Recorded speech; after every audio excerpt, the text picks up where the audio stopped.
Eba play Toss is normally main Zerg. Eba, he off-races as Protoss quite a lot, but he was playing random in the last game. I apologize if I didn't make that clear, but yes, he is playing random. And here we go once again. Spawning in the bottom left-hand corner of Amygdala, we have the red Zerg player from the land of Belarus. It is Nikich. And spawning in the top right-hand corner. He's not telling him his race. Oh, I mean, to be fair, I think Eba needs all the help he can get. As in the top right-hand corner, we have the we have a bit of a pause. Hopefully, everything is okay. Maybe some Uber Eats at the door. Maybe some cat jumping on the table. God damn it! Oh no, Este Eba. Yeah, hopefully everything is okay. Just catching up with the chat.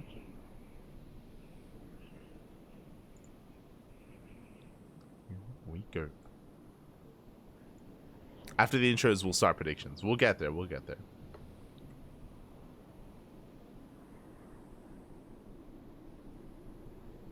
at the notables in the Wikipedia. Oh no. What are we looking at for the notables? Yeah, 1 Terran, 3 Zergs, and pure yeah. I assume so. Let's go.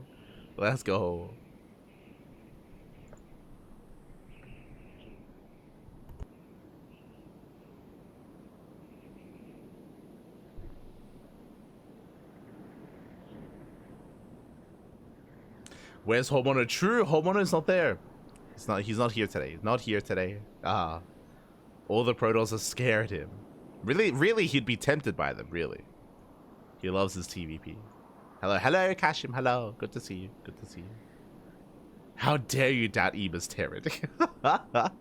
I will doubt it. Yes, I will. 100%. The doubt is real.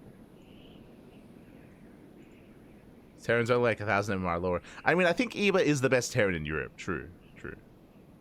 Is the best Terran. Hello, Shweewap. Eba's the best Terran and Clem is the best Protoss. Can confirm. Jumi's the best Zerg. We know that. Bjorn looking so lonely in that table. He's the one-man army. It's fine. He likes it. He'll be fine. Eba truly playing random? Yes.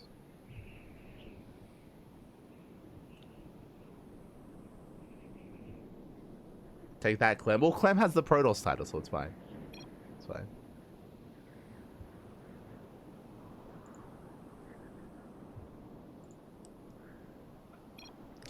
It's still fine. Oh, let's go back. Because here we go, as we are jumping back in. And in the top right-hand corner, we have the man of the hour himself. We have the blue Terran player. As a reminder, he did pick random rolling Terran. Representing the Platinum Heroes, it is Eba. And if you're out there, if you're in the chat, you know what time it is. It is Gamba time. Predictions are open. Place your bets on who you think will claim the series. Best of luck in the chat. And when it comes to this series as well, it's a real gamble because I'll be honest, I can see Eba defeating Nikich with Zerg and with Protoss. Like, I think like there's a big chance that he can pull that off. But is he gonna land on them? You know, there's a chance that Eba plays Terran every game of this series. No. But there's a chance. And I'm sure Eba has some builds. I'm sure he does have some builds here in store for us when it comes to his Terran versus Zerg. Likewise, Eba has the advantage of his opponent not knowing. Like, Nikich does not know the opponent or the race that he's up against. Nikich is unaware. Just now the Overlord is loading in, and he will soon confirm. Here we go. I see it in my dreams. I'm down there. Yo, Matt, why aren't you in the bracket today? we need some more non-Protoss in the bracket. Oh, no. We need you. Este, Matt. Feels bad, man. Feels bad. As Reaper is scattered, Nikich does confirm. Eba did skip the SCV scout, bear that in mind. Which also meant that it took a little bit longer for his opponent to realize what was going on as well. As is going for a standard opener. Reaper is going to be dipping in, and so far Nikich is keeping up. Hatchery soon to be on the way. Links are amassing. I woke up too late. Oh no!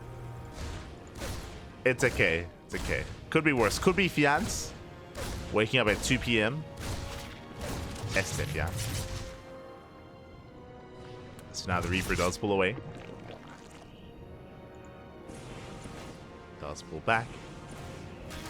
Looking for a way in. Behind this, going for a third CC before Starport. Economic build here out of Eba. Nothing crazy, nothing too assertive. Again, welcome one all to Amygdala. I should have opened with that, of course, as well. Welcome to one of the larger maps in the map pool. Likewise known for more macro games, more later games. The amount of attack paths and the ability to maneuver between them here on Amygdala is quite limited. Very limited here. So it's a little bit easier to keep up with these rotations, to defend on your 3 and 4 base economy, and to slow the game down. We've seen a lot of late game here on Amygdala, and we could be heading in that direction. I say could be heading in that direction because, again, I'm not really too experienced casting Eba's Terran. I've casted it before, don't get me wrong, but I'll be honest, usually whenever I cast Eba's Terran, he's up against, you know, a more amateur player, not up against a pro.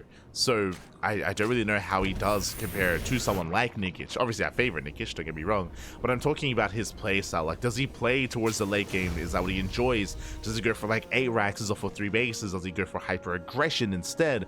Does he mech it up? I hope not. Oh no. It's Eba. He's gonna mech, isn't he? He's a For now though, going into Cloak Banshee. Going for a 3cc into Cloak Banshee is Eba. Standard opener so far.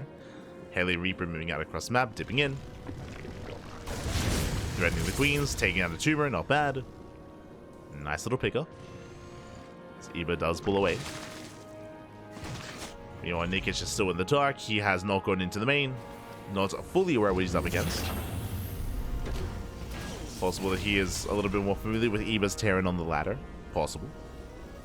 As Eba, he's banking up and getting ready for that second Banshee. Hellion still poking in.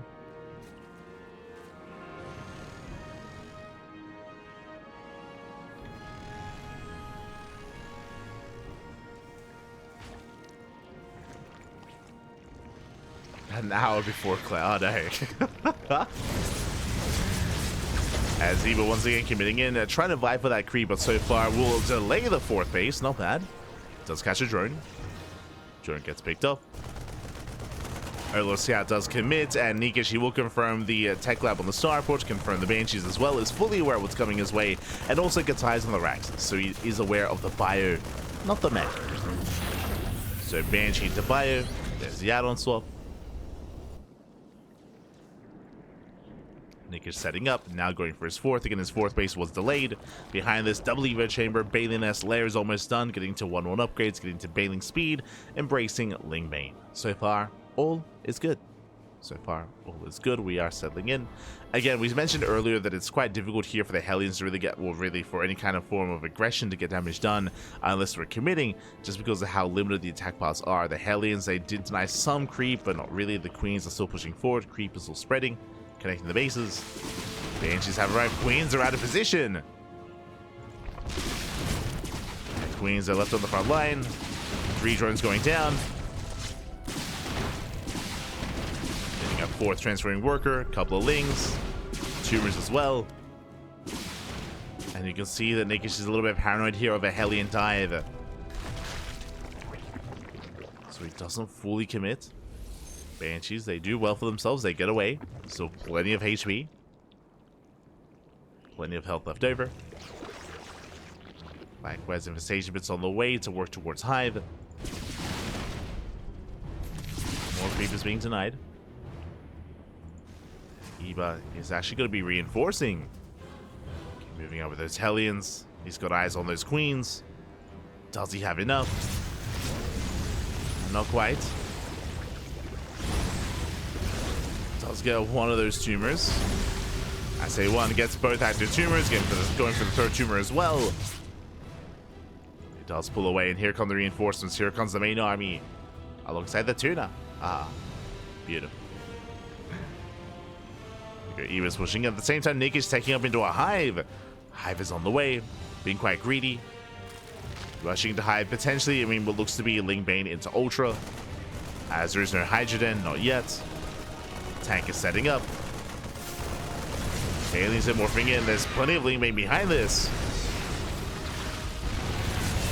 Eva trying to commit in, gets a queen. Does catch a queen, but there's just so much Ling Bane. Nikich commits, Eva, he has to get the hell out of here. Tank is gonna go down. Not the worst trades, but is gonna be forced back. It is forced back home. There was no Bane to support, they were stuck back at home. And with that, Nikich has gained map control. He's gained map control. He is going to have to respread all of that creep, true, but now he's going to be able to re-expand. He's on 84 workers. Hive is done, and here we should soon be seeing... Oh, my apologies. I did think that we didn't have a Hydra Den, but no, we had one. There's a Hydra Den, so my apologies for saying Ling Bane into Ultra. It's going to be Ling Bane Hydra, most likely into Vipers, into Lurkers as well. We'll see if he does commit to the Lurker Den. For now, the Hydra upgrades are on the way. So Nikich playing out Ling Bane Hydra. Does have the den.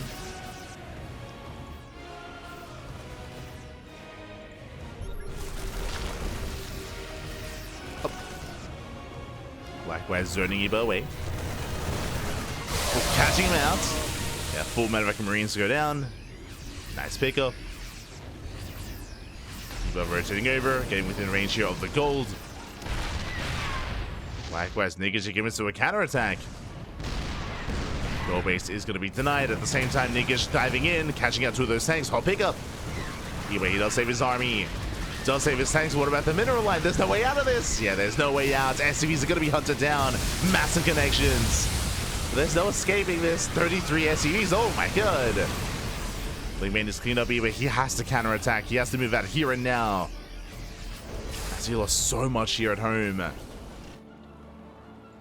And Nikich, he has time. The problem is, again, we're on Amygdala. It takes so long to counterattack.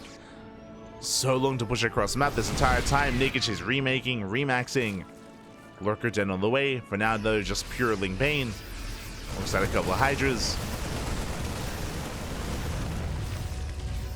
Tumor is going to be knocked down. People are trying to break out. I mean, can make use of this choke point, true. Can make use of it.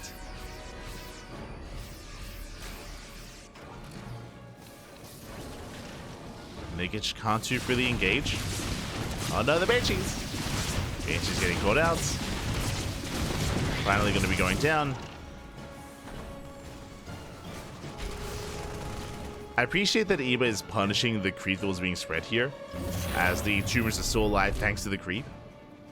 Does allow him to create this choke point for a limited amount of time as creep is receding, so the tumor is eventually going to go down. Link's coming from behind. Nikich setting it for the surround. The surround and the blinding clouds, and there's no ghosts. Yeah, there's no ghosts here. Tanks, they do fall. We don't even need the blinding clouds. And he was being forced back. He has some decent stutter stepping. But he has no backbone to his army. Yeah, just pure Marine. Not like this.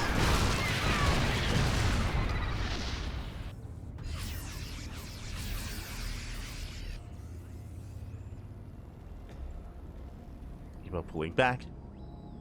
Throwing down two more factories. Let's go. Let's go.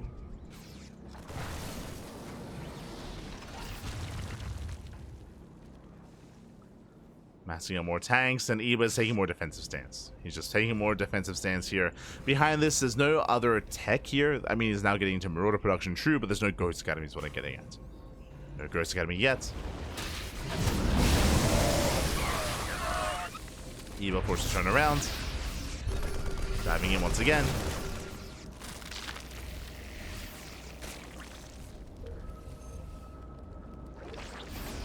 Both armies are maxed, but I'm not too convinced with Eba's composition currently here. Not yet, as he's gonna have to turtle from here. Banshee does fall.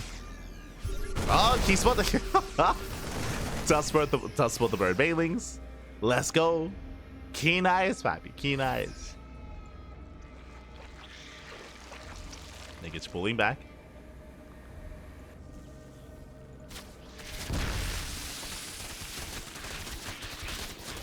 while throwing down his own lurker upgrades.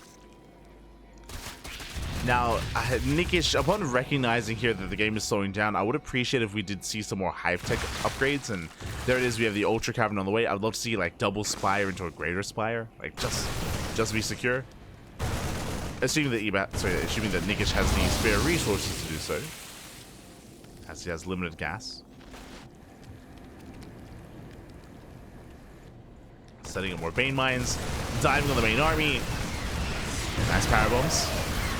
Power bombs on the medevacs. Tanks, they get yoinked in. And the tanks, they are going down. It's going to be about 3-4 tanks falling, but the Banelings, they get shut down. Not the worst trade from Eba.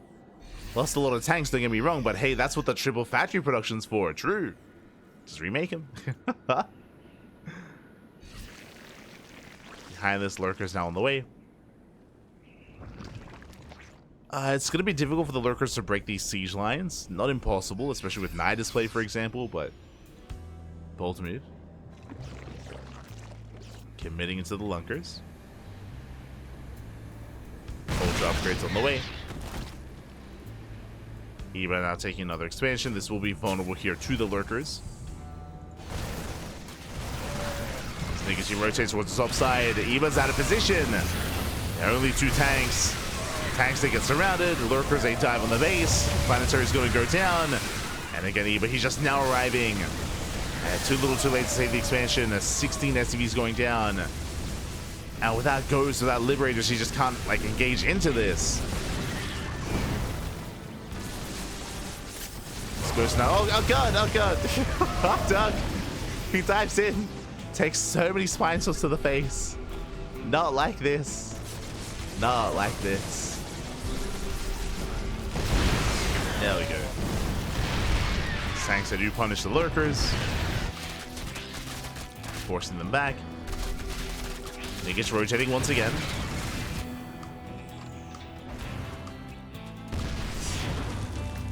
True, as long as Nikich is able to hit wherever Eba is not, can break these bases, gain a greater economy, and overwhelm Eba. Speaking of, once again, we're trying to keep up. Sun does spread quite nicely. Takes down the Lurkers at the same time the main army pushes in. Tanks are exposed. Takes down 2 of those tanks. Ooh, but not enough links here to support. Eba does hold. Does hold, still trying to catch up economically, still behind. It's time to recover here. And Nikich is not giving him that time. Building up his ultras. Ooh, nice snipes. Snipes on the Vipers, both Vipers go down. Eba is in position here. But still down in supply. Eba throwing down Eba's bunkers.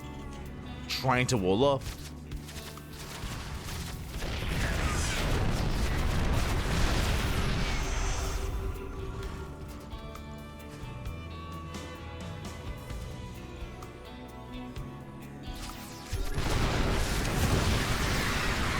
He's going to try to commit. Again, not the most efficient trade here from Nikich as he bleeds out a lot of Banelings. Up! Diving on the army.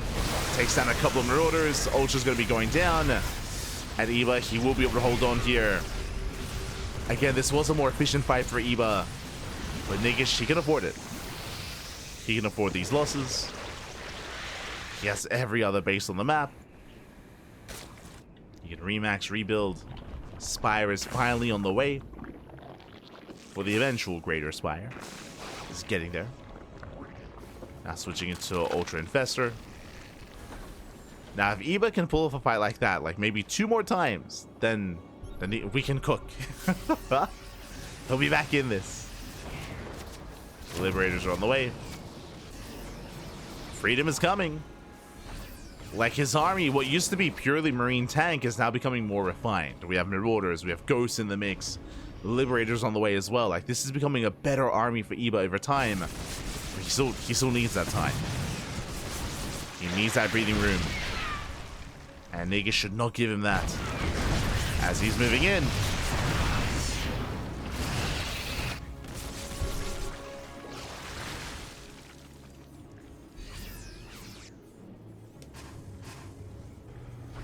Crusades nice some mining time. Liberation has arrived. We just need to get. There we go.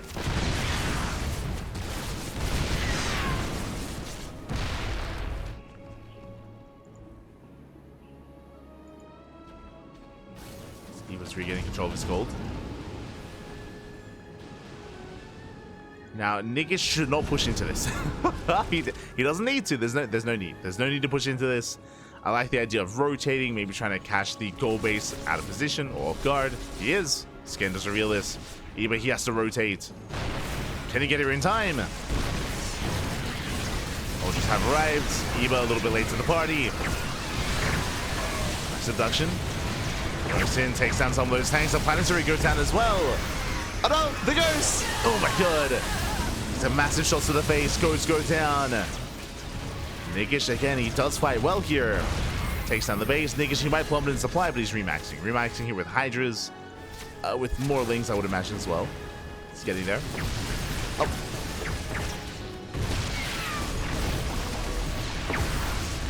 Better trades from Eba towards the end.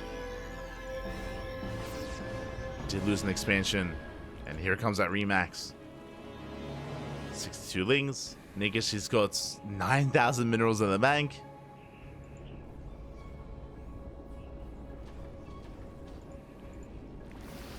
And again, Eba, he was late to rotate. We do bring this up how, as the game progresses, it becomes easier to rotate between the bases as the aggressor. As rocks are knocked down.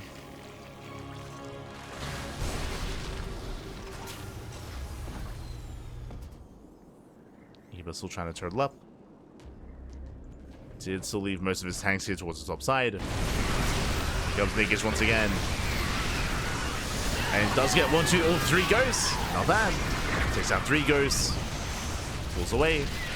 Going for the expansion. I believe that's the main. Main has floated.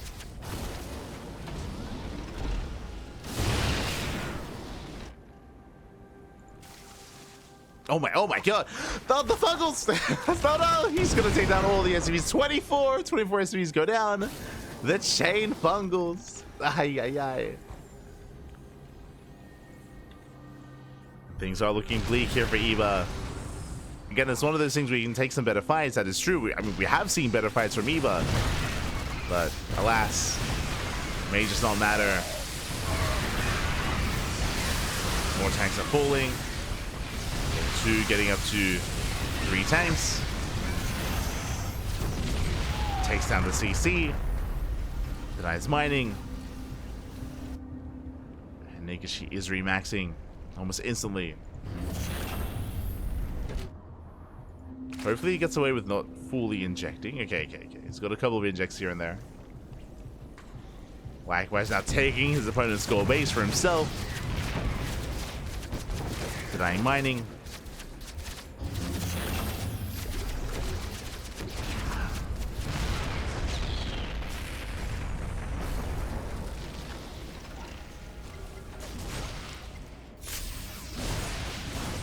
Trying to rotate. Still trying to look for a way in, losing another tank.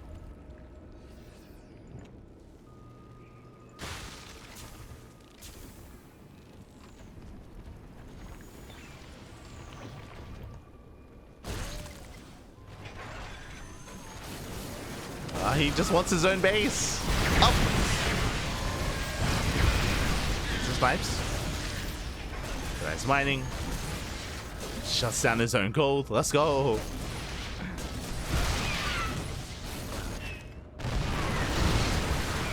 And Nikich just hits wherever the ghosts are not. He should be able to clean up most of these tanks. He gets, just gets one though. My apologies. Takes down 1 tank. Once again, a better trade for Eba. Catching out 3 of those ultras.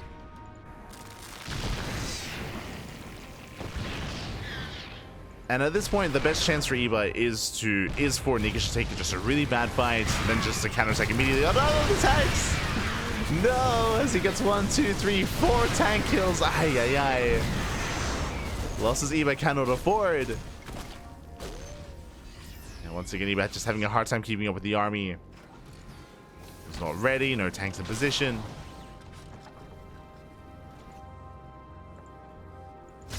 Nikich comes in once again. Gets into the mineral line. Up. 15 SCVs. 15 SCV kills. One of the orbitals. Second orbital as well. Just barely.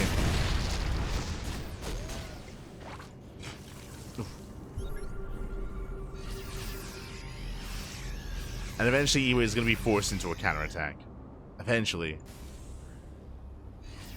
Still stuck at home. Now let's go with the Broodlords. Broodlords are coming.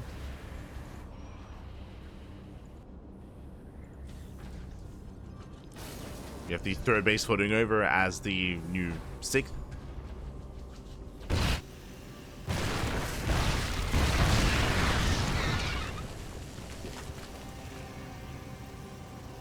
Nice tank shots out of Eva.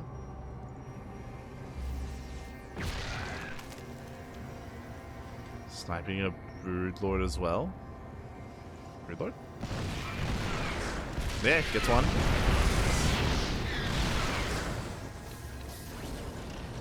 Let's get one. 6 left. Nice 6 down to 5. Ah, but nice Fungal. Fungal pops off. Bling rolling in. He wants those ghosts. And he gets 2. Takes out 2 ghosts so far. Yeah, the Fungals, they're not going to be good enough. So again, a better trade from Eba. Nikich is not done. It's not over. Jesus. As we have 8 more ultras, sorry, 8 more Broodlords on the way. Got 8 more. 13 in total. Oh, the Broodlords. He was not quite ready for this. Let's have the one Thor. Thor's here. Snipes 2 of the Broods. Not bad.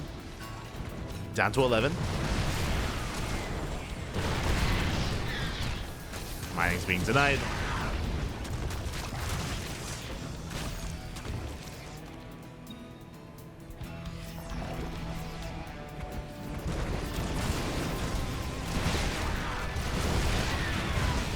Pops off, 8 more SCVs going down. Now, okay, if he can somehow catch out these Broods, and I mean all the Broodlords as well, then maybe he can then just instantly counterattack, break like 2 or 3 bases, and then take one of them as his own. Till then, though, catches a Thor. Tanks are exposed. Where are the ghosts? Where are the ghosts? I mean, the ghosts out of position. 3, 4 tanks going down. Ghost late to respond. Ooh. Catching at 8 more SCVs. I mean, I say late to respond, they were busy here with the Broodlords. Eva just being pulled apart. And Eva now, he's forced to counterattack. And this time we're so vulnerable. Oh my god. The Fungals. Gets 1. 1 so far. Another Fungal connects. Takes down 2 ghosts. Gets a 3rd. 4, 5, 6. Oh god, catching almost half the ghosts. Yeah, they're all just being shut down. And Nikich, at this one, he has done it. The saving grace for Eba was his ghost count, but no longer, not anymore. And Nikich, he's done it. Takes out every single ghost. GG gets called, and Nikich, he will take game number 1. Whew. GG. GG, well played. Nikich will take a lead in the series.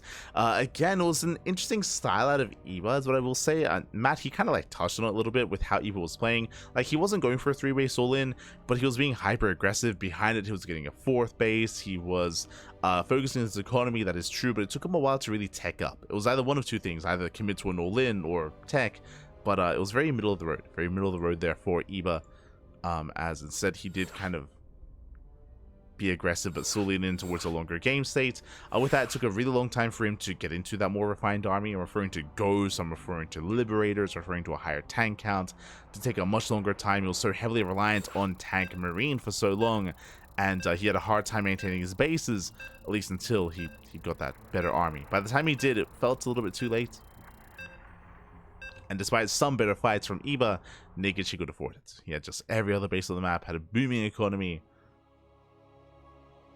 You can afford to remax, remax, and remax once again. And now here we go, we're getting into game number 2, and this is what I was worried about. Because spawning in the top right hand corner, we have the red Zerg player from the land of Belarus, who leading the series 1-0. One game away from advancing on into the next round. It is Nikich. And spawning in the bottom left hand corner, once again, I need to reiterate this for those who are unaware, playing random, and once again, 2 games in a row, he rolls Terran for the Platinum Heroes. It is Eva. He keeps rolling his worst race. No. Feels RNG, man. Feels RNG. I mean, clearly, like, his Terran isn't bad by any means. Like, I mean, again, we had some better fights from Eba. Like, we had some really good moments, especially when he had the more refined army towards the later stages of that game. But it was the lead up to that which did leave a little bit to be desired. And we'll see if Eba can tighten up his build, tighten up his style, as Nikich does open up pool first. Pool into a delayed hatchery, into a delayed gas geyser. Bearing in mind, Nikich doesn't know what's going on. He doesn't know that his opponent's Terran, Protoss, or Zerg. So Nikich playing it a little bit safer, going pool first, before figuring out what the hell's happening. Here we go.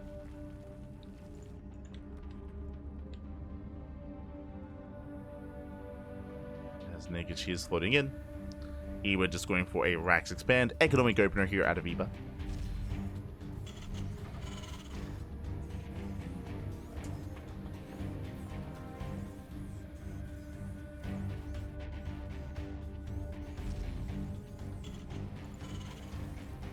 Well, that build-up just ends with all ghosts getting fungled. I mean, that wasn't necessarily like a massive build-up. If you recall, it was unfortunately Eba kind of like struggling to build up over the course of that game. Again, the emphasis on the greater economy on Nikich, that he was able to take some worse fights and lead up to that to make sure that Eba was all in. It was a really rough fight for Eba at the end because he was forced into a rough fight. Like Eba, he doesn't want to push into creep. He doesn't want to push that deep onto creep either and be that exposed with his ghost, but he had to because, I mean, he couldn't just keep defending from that moment. Like it was, it was a rough game state. It was a rough game state.